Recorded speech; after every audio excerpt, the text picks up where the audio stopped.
I know somebody who has something to say about the debates tonight. Yeah, if it sounds like by me saying recount, we're talking about debates and elections. We are, because here with a big old breakdown of the big debate tonight, here's the Final Five with Jim Lokay. In Springfield, they're eating the dogs, the people that came in. They're eating the cats. They're eating the pets of the people that live there. Well, people were talking about that moment, but there is a lot to talk about tonight's presidential debate. Tom Fitzgerald's breaking down the nuts and bolts with me, and our guests, Armin Kurdian and Kai von Schroff, joining me live with analysis. That's your Final Five on this debate night. Let's do this.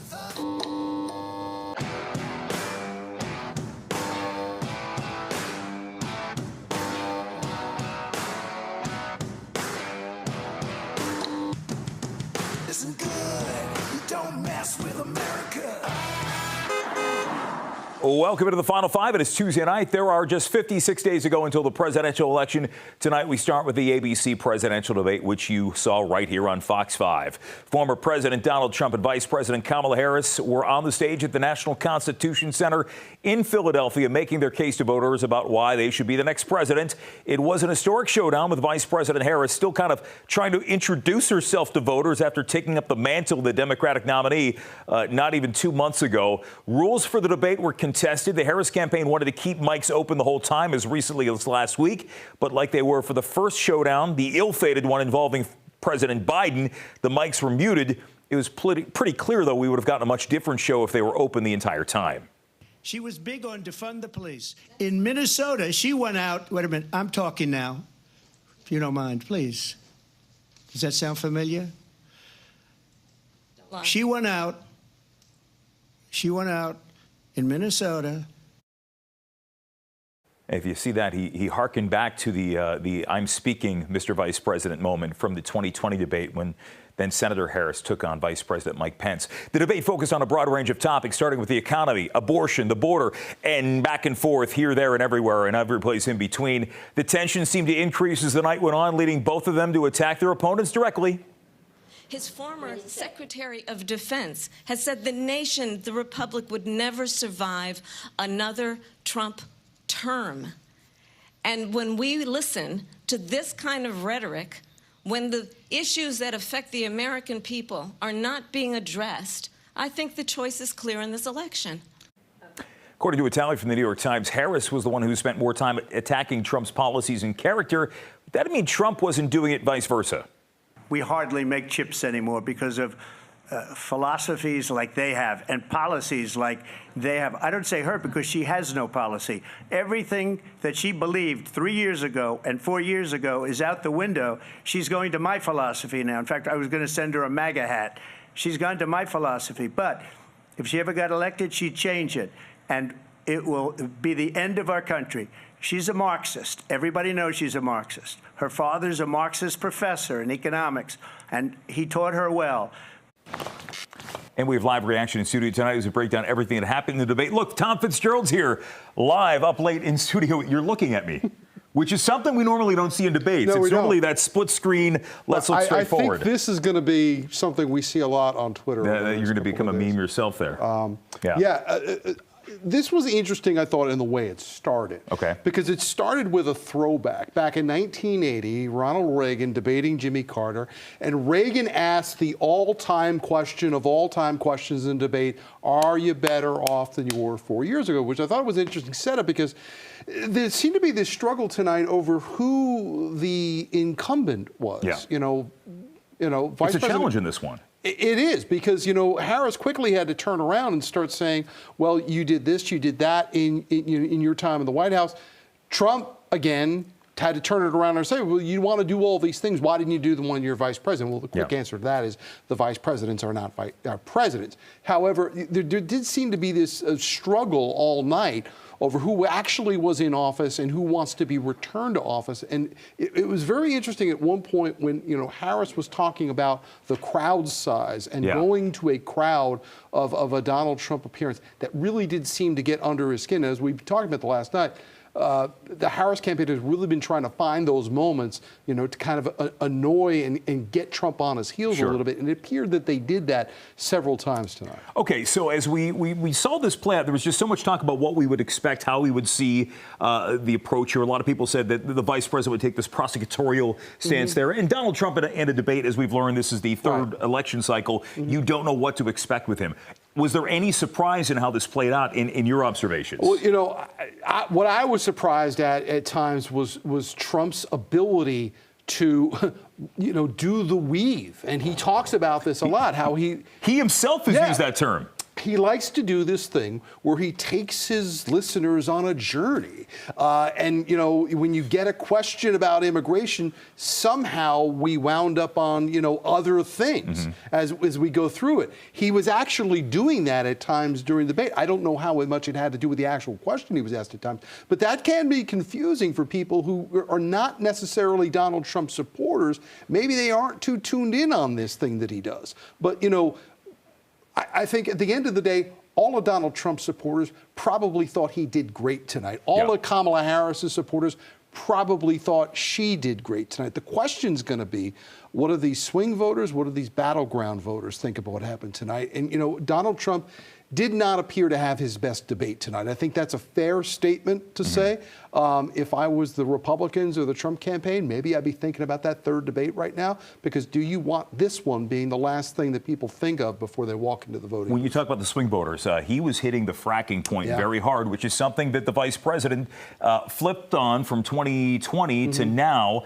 She brought up the fact that she was the tie-breaking vote with the Inflation Reduction Act, which opened the door for more fracking, more energy production. However, there were some things that they didn't talk about, like why weren't we talking about electric vehicles in Michigan?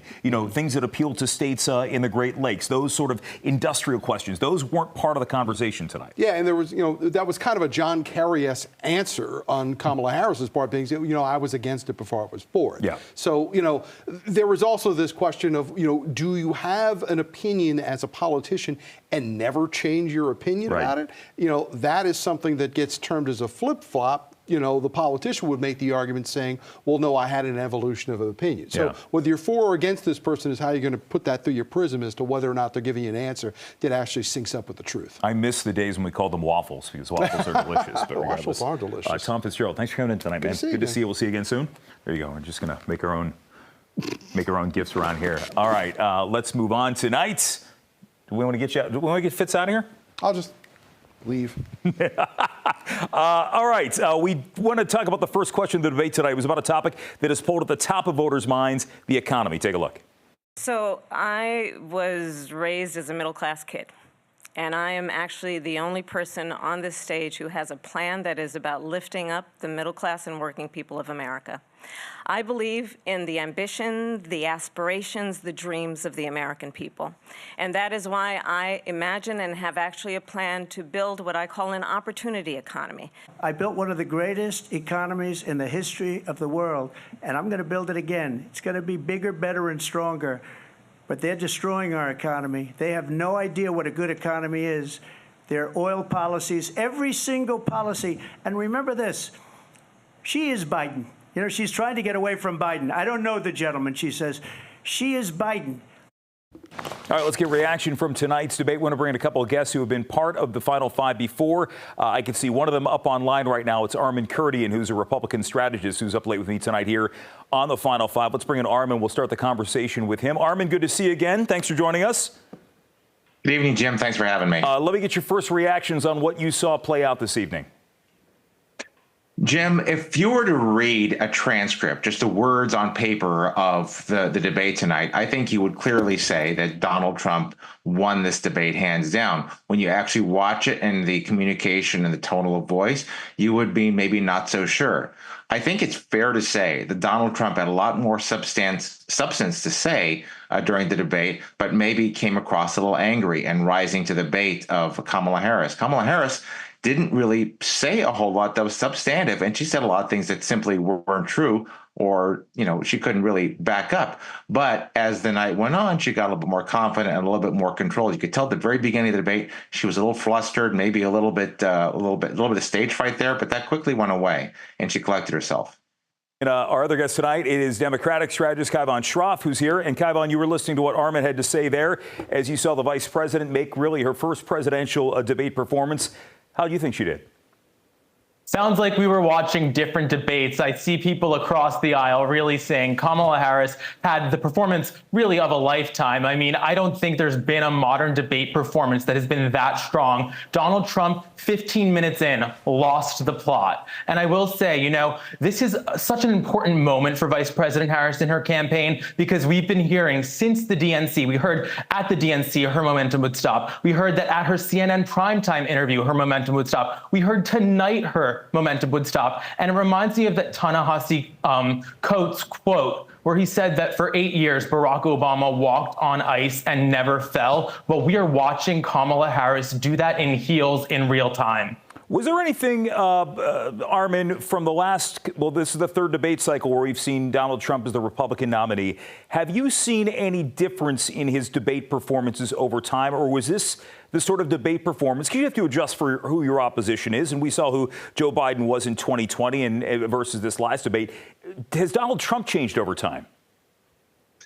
I think he has. If you saw that previous debate with Joe Biden, which was absolutely fantastic and masterful and a total destruction of President Biden, I think a lot of Republicans are expecting him to continue to maintain that calm demeanor. Now, again, he had a lot of great things to say. For example, if you look on substance when it came to Russia, the Middle East, and wars, he absolutely nailed her to the cross in terms of the fact that, you know, there's wars that are happening now. The wars were basically not happening under Donald Trump. That was very clear. And also, I think the comment regarding that Harris talked about, you know, former staff members of Republican presidents who are now endorsing Kamala Harris, you could look at him. He was ready for that and says, yeah, that's because I fired those people because they were terrible. And I think those are some very good salient moments. But other times you saw him continue to go back to maybe his bread and butter issue of immigration.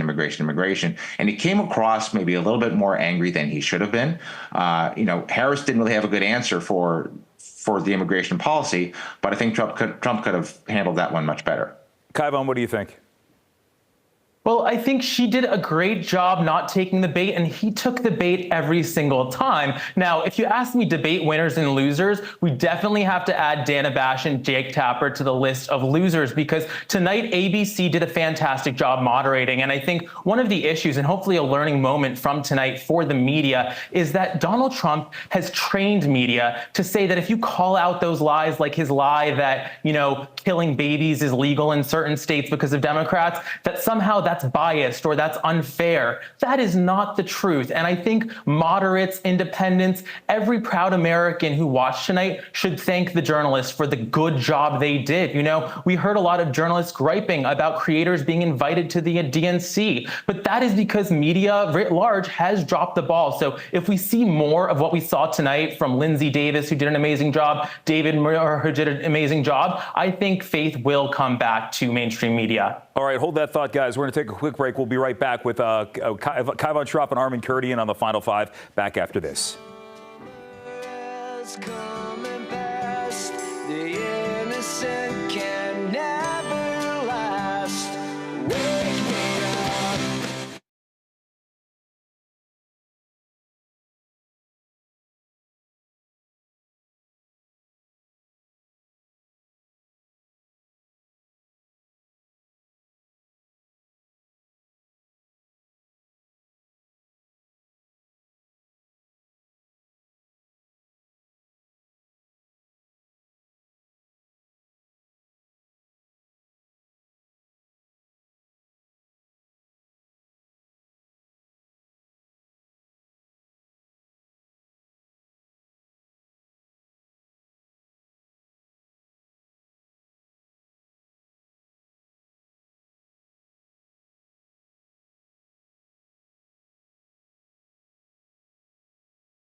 Talk that there might be a debate with Fox News. The Trump campaign seems to want to see that happen. We haven't had an agreement from the Harris campaign. Should that happen? I think it absolutely should happen, and we need to have perhaps a third one as well. The entire reason that we have such a long presidential selection process, much as there's granted some people to be subjected to the presidential advertising for so long, is because becoming the president of the United States is probably the single most important job on the planet in terms of the weight that's on your shoulders, the security, economy, being the leader of the free world. And we have not had that vetting process with the vice president, who dropped out of the Democratic presidential primary because she was so incredibly unpopular. And frankly, a lot of our popularity right now is simply because she's not Joe Biden. We definitely need to have more debates. These discussions are very important, very healthy for the American people to understand and really get to see the two presidential candidates vying for this position, to see how they stand on their own 2 feet in front of an audience in a pressure situation. Well, we looked at the numbers, Kaivan, from the last debate, and then you look at the day that Biden dropped out and Harris was more or less anointed to the convention, and now there has been a shift in the national sentiment in a lot of polls, but it really comes down to the swing states. And we were talking with Fitz about how you appeal to states like Pennsylvania and Michigan and Georgia. We're going to see a lot of focus on those states. So what's the game? What's the plan? How do you appeal to voters in those states? Is it about the economy? Is it about immigration, or something else we talked about tonight? Well, I think you saw it tonight, right? I know that the analysis sort of in the lead into this program was that, oh, well, Kamala Harris supporters probably think she did a good job and Trump supporters probably think he did a good job. I think that's oversimplistic, because she took every opportunity she could to be mature, to speak to those undecided voters, to those swing voters. When they asked about race, for example, she didn't take the bait and get into a tit for tat with Donald Trump over his many racist attacks. Instead, she said, America deserves better than that. Americans view each other as neighbors. You have been trying to divide this country by race for decades. So those types of answers, I think, really can move the needle. And you saw Taylor Swift come out with an endorsement, right? Because she is one of those old cat ladies, I guess, as Donald Trump and J.D. Vance might say it, who might be viewed as politically moderate, who is going to resonate with the exact type of voters that could decide this election. Speaking of J.D. Vance there, Armin, that'll be the next debate right now in the books, is going to be J.D. Vance and Tim Walz. And we're going to hear, again, both of these men really on the national platform, aside from their convention speeches for the first time. So what do we get out of a vice presidential debate that we didn't get tonight? Well, I think we'll get some really good discussion again. One point that Kaivan made, I think identity politics is basically a hallmark of the progressive left right now. I mean, with DEI, CRT, everything, everything revolves around what the color of your skin is and who you sleep with in the bedroom. That is not the case in the Republican Party. And J.D. Vance has actually done a very good job of communicating that position when he's asked questions. You've seen him stand up there and just take question after question after question and field them quite well, frankly. Now, he doesn't have the kind of record to defend that Governor Walz does in terms of what he's done in Minnesota. Does good things, but also he's got a lot to answer for in terms of some of the riots that happened in 2020, and in terms of how he handled COVID and some other things. So I think you're going to hear probably these two guys don't have as much on the line, so to speak, as the presidents. So you find the vice presidential debates tend to be a little bit more relaxed and a little bit more interesting to watch sometimes, even though folks are actually voting for who's at the top of the ticket, not second place. I'm glad you mentioned Taylor Swift there in the back end there, Kaivan, because I know you wrote about the activist era in the Huffington Post a couple of months ago. But we started with Armin on this one. I want to give you the final word. What do you want to see happen over the next couple of weeks that maybe Vice President Harris isn't doing now that you would like to see her do, or something that she should stay away from? Well, let's just say hopefully J.D. Vance can come up with a healthcare plan by the vice presidential debate. I will say, I think that Vice President Harris knows exactly what she is doing. She has not made a misstep yet. Like I pointed out, they keep underestimating her. She keeps blowing it out of the water. This is a race against the clock. And so I think going ahead, keeping a tight campaign as they have, and introducing this idea of something new. She called for new generational leadership today. And that is going to be a narrative I expect them to hammer on again and again. That is something that was wildly popular, even both during the primaries of Republicans and Democrats. You heard folks talking about that, and she represents that. And now we have less than 60 days before Election Day. Well, the short campaign has been something to behold in this one. Guys, thanks for keeping it civil tonight. I appreciate it. Armin Kurdian, Kai von Schroff, we'll see you again soon. Thank you both, and the Final Five is back right after this.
Egan is the general manager of Whitlow's on U Street in Northwest. And while we've been taught to stay away from talking politics at a bar, this business is embracing those types of conversations.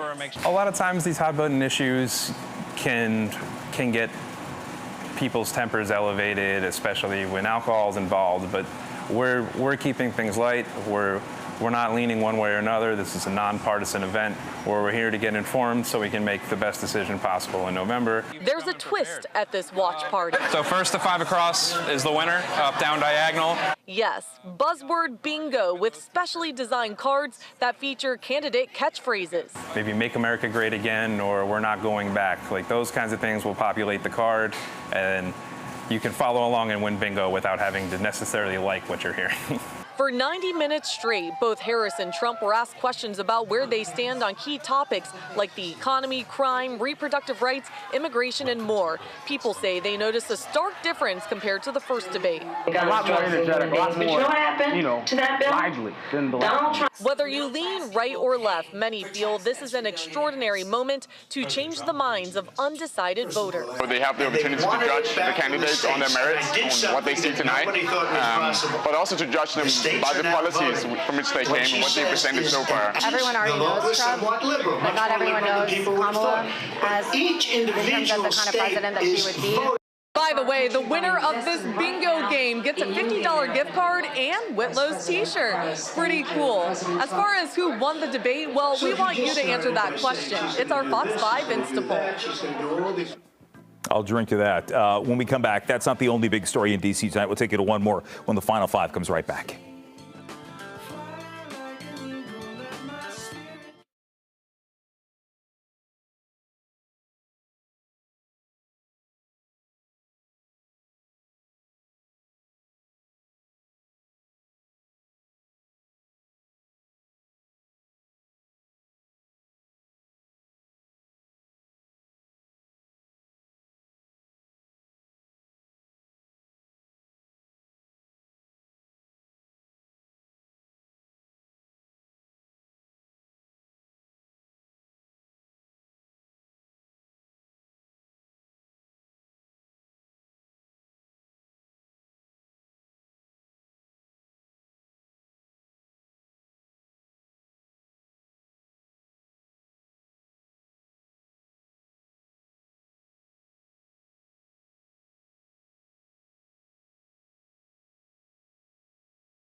We're still getting details on what led up to the shooting. Police say he had a gun in his lap and he tried to grab an officer's weapon.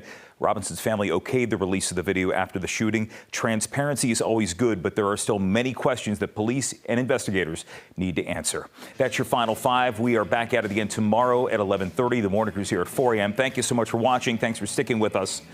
Go to bed.